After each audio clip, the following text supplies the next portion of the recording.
I don't think most people have a sleep problem.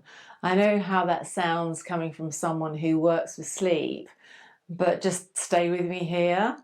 The people I work with are smart, they're capable, they've read the articles, they've tried the supplements, they've built the routines, and they still lie there at night, tired and wired. But here's the thing, if sleep were the real problem, it would have been fixed by now.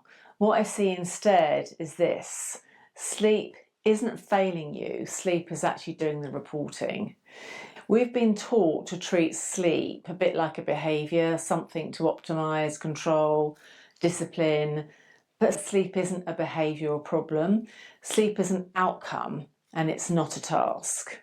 When someone tells me that they can't switch their mind off at night, I don't hear a sleep issue. I hear a system that never really properly powered down during the day. Because here's the part that rarely gets said. You don't suddenly become wired and tired. You arrive that way. Most people who struggle at night are leaking energy all day long. Not dramatically, not in ways that look weird or broken, but subtly through sustained cognitive load, through being always partially on, through devices that keep the nervous system in like low-grade stress long after the workday technically ends. By the time the evening arrives, the system isn't calm, it's braced. The nervous system doesn't relax because you tell it to. It relaxes when it feels safe to stop scanning. This is why I don't start my work at bedtime.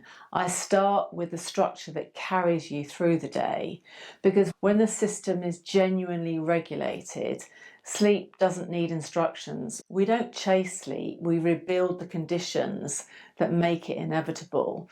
So one more thing, and this really matters, a bad night is not evidence that your system is gone. Occasional bad nights are weather, not climate. What creates long-term sleep struggle isn't variability, it's the response to it. So the pressure, the spiralling story of here we go again, a bad night is information, not failure. So if your nights aren't working, don't interrogate your nights, look at your days. Look at where your energy leaks. Look at whether your system ever gets a true sense of completion. Look at whether there's ever a moment when you're genuinely off, not just physically still. If daytime stability is fragmented, sleep will struggle to land. Most people don't have a sleep problem, they have a structural problem. And when that structure is repaired, when the nervous system feels safe, regulated and grounded, sleep stops being something you chase and becomes something that returns.